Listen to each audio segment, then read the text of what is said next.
इस्लाम बहुत सारी चीज़ों का इंसान को पाबंद करता है, हुदूद व कुयूद में रहने का हुक्म देता है।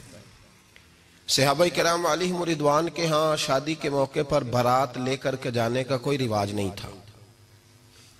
हजरत अब्दुर्रहमान इब्न औफ रदी अल्लाह तआला अन्हु जैसे मालदार लोग भी शादी करते हैं तो नबी पाक के बगैर भी बारात चली जाती है।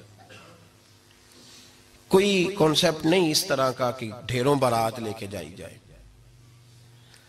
हजरत अब्दुर्रहमान इब्न औफ कहते हैं, मैं हुजूर की बारगाह में आया तो सफेद कपड़े पर पीला जर्द निशान था। हुजूर ने फरमाया, क्या हुआ, ये दाग काहे का? अर्ज की, हुजूर कल मैंने निकाह किया था। तो महबूब ने जो इरशाद फरमाया उसमें फरमाया, बड़ी अच्छी बात है, वलीमा जरूर करना, चाहे एक बकरी ही ज़िबा करना। बारात नहीं लेके जाई जाती थी, वलीमे का हुक्म दिया। और बुखारी में नबी पाक ने यह भी फरमाया, जब तुम्हें को वलीमे की दावत दे तो जाया करो। अच्छा, अब शादी के मौके पर जो बारात लेके जाई जाती है तो अगरचे हुजूर की सुन्नत नहीं, लेकिन उसे हम हराम नहीं कहते, उसे हम नाजायज नहीं कहते। हम नहीं कहते कि ये तूने गलत किया। अगरचे ले जाना हुजूर से साबित, इस मुरव्वजा अंदाज में साबित नहीं, इस तरह हमारे यहां जाते हैं, लेकिन हम फिर भी उसे नाजायज। किसी सहाबी ने अपने बच्चे की शादी पर अपने घर में लाइटिंग नहीं कराई, लेकिन आपको दुनिया का कोई आलिम ये फतवा नहीं दे सकता कि लाइटिंग कराना हराम है। आप शादी के मौके पे सारी गली सजा लो, आप सारी छतों पे लाइटिंग करा लो, कोई आदमी ये आपको फतवा नहीं दे सकता कि शादी के मौके पर लाइटिंग कराना जायज नहीं। कभी सुना है आपने किसी से? बोलिए, ये जायज है, जायज पैसे हैं तो ठीक। बल्कि मैं इससे आगे बढ़ता हूं, इससे थोड़ा और आगे जाता हूं। हजरत आयशा सिद्दीका रदी अल्लाह तआला अन्हा फरमाती है, मेरा जो कमरा था ना जिसमें मैं हुजूर के साथ रहती थी और एक लंबा जिंदगी का अरसा गुजारा, उसमें 3 आदमी सो सकते थे, चौथे के लिए जगह ही नहीं थी और कच्चा था। खजूर के तने खड़े करके उस पर खजूर के पत्तों की छत डाली गई थी। मैं जब हाथ उठाती थी तो मेरा हाथ अपनी छत को छू जाता था। ये है सुन्नत नबी पाक की, ये हुजूर का तरीका है। बताइए, पक्के घर में, लेंटर वाले घर में रहना जायज के नाजायज? क्यों जी, हुजूर तो कच्चे मकान में रहते थे, आपने कैसे पक्का बना लिया? अल्लाह की महबूब अली दीन को उसकी असल बात में समझें। आप ऐसा ना करें जिसमें इंतशार और उम्मत तकसीम हो, उसका असल मिजाज देखें। मेहंदी के मौके पे अगर कोई आदमी 6 देगे दाल चावल की पकाता है तो मना नहीं, जायज पैसों से पकाए। उन्हें लाइटिंग लगवाई, कोई मना नहीं। सारे मोहल्ले को खाना खिलाया, कोई मना नहीं। बल्कि नबी पाक ने फरमाया, बेहतरीन मुसलमान ही वो है जो सलाम पहले ले और रोटी ज्यादा खिलाए, तो बेहतरीन मुसलमान है। नाजायज क्या है? नाजायज है शादी के मौके पर बैंड बाजा बजाना, उसमें रक्स करना, उसमें भंगड़े डालना, औरतों मर्दों का इख्तलात होना, औरतों की मूवी बनाना, ये चीजें नाजायज है। तो जो नाजायज है उस पर पाबंदी लगाई जाएगी, जो जायज है उसके बारे में ये कहा जाएगा कि भाई एहतियात की जाए, सुन्नत की तरफ देखा जाए तो बेहतर यही है। लेकिन कोई किसी आदमी के पास जायज पैसे हों, वो 100 कनाल के घर में रहे, अगरचे सुन्नत ये नहीं, पर ये तो कोई फतवा नहीं ना दे सकता कि हराम है तेरा 100 कनाल के घर में रहना। क्या है फतवा? कहीं आपने सुना? किसी सहाबी ने किसी मस्जिद के अंदर इश्तिहार छपवा के ऐलान करा के दरसे कुरान कराया है कभी? सीरतुन नबी का जलसा, खत्म बुखारी, मदरसे का दस्तारे फजीलत का जलसा, आपने इश्तिहार पढ़े हैं ना? ये सारे मकातिब फिक्र के होते हैं कि नहीं होते? किसी सहाबी ने इस तरह, वो तो रोज दरसे कुरान देते थे, लेकिन इस तरह इश्तिहार छपवा के, पोस्टर लगा के, और मिस्र से किसी सहाबी को स्पेशल बुलवा के या यमन से बुलवा के मस्जिद के अंदर कभी दरसे कुरान के इज्तिमात कराए, सीरतुन नबी के जलसे, खत्म बुखारी के? ओ भाई, ये सारी चीजें हुजूर के सहाबा की सुन्नत से मुरव्वजा अंदाज में साबित नहीं।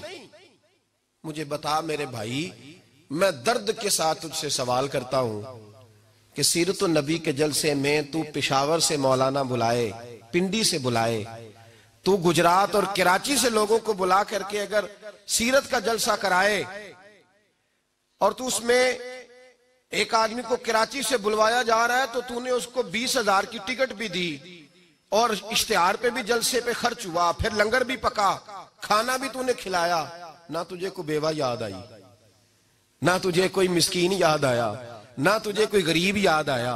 हालांकि कहना चाहिए था ना, ये जो लाख रुपया लग रहा है किसी बेवा की खिदमत कर देनी चाहिए, यतीम को दे देना चाहिए। दर्द के साथ बात कर। सवाल मेरा ये है कि वही काम जो सीरत के जलसे में होते हैं, पहले तिलावत होती है, फिर नात होती है, फिर किसी आलिम का बयान होता है, वही काम सिर्फ नाम बदल के किया जाए, ईद मिलादुन नबी नाम रखा जाए सल्लल्लाहु अलैहि वसल्लम। ये मैं आपके ज़हनों पे दस्तक दे रहा हूं, तकरीर नहीं कर रहा, सिर्फ दस्तक दे रहा। ओ भाई देखो, एक आदमी वही काम नाम बदल के करे तो जायज है, और अगर उसमें नबी पाक के मिलाद का नाम रख लिया जाए या नात का नाम रख लिया जाए, तो फिर मुझे इजाजत दे मैं तुझसे सवाल करूं कि सिर्फ तुझे हुजूर की तारीफ पूरी लगती है?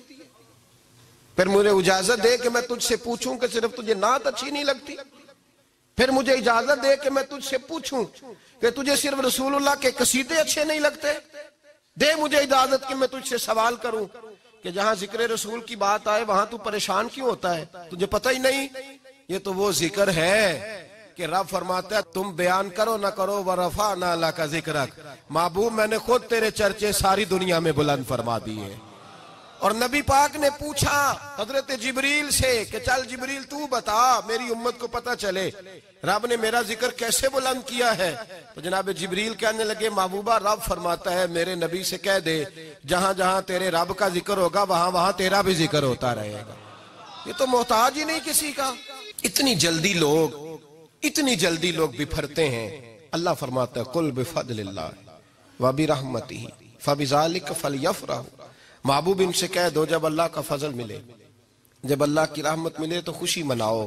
तेरा नहीं मुझे पता, मुझे तेरा नहीं पता, लेकिन मुझसे अगर तू पूछे तो कायनात में रब का सबसे बड़ा फजल भी मोहम्मद मुस्तफ़ा ही है, और सबसे बड़ी रहमत भी मोहम्मद मुस्तफ़ा ही है। वो दो आलम की रहमत थे, वो जहां चाहते वहीं रहते।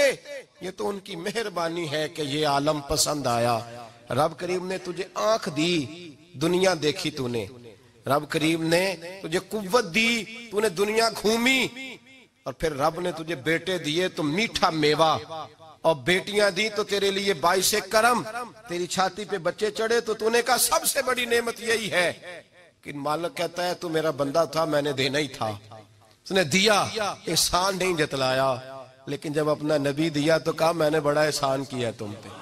लक़द मन्नल्लाहु अलल मुअमिनीना इज़ बअसा फ़ीहिम रसूला, मैंने तुम पर एहसान किया है। कौन देता है किसी को महबूब अपना? न जाने रब ने ये कैसे गवारा किया। लक़द मन्नल्लाहु अलल मुअमिनीना इज़ बअसा फ़ीहिम रसूला, इतना बड़ा फजल, इतना बड़ा फजल, फजल भी हुजूर। और जब बात रहमत की आई तो फरमाया मोमिनों सिर्फ तुम्हें ही नहीं, ईसाइयों, यहूदियों, सिखों, दुनिया में जितनी मखलूक है, हत्ता के जानवर भी, हत्ता के चूंटियां, निबादात, जिबादात, हर चीज, या अल्लाह तूने क्या दिया? फरमाया वमा अरसलनाका इल्ला रहमतल लिल आलमीन, मैं जिसका रब हूं उन सब के लिए मैंने अपने नबी को रहमत बना के भेज दिया है।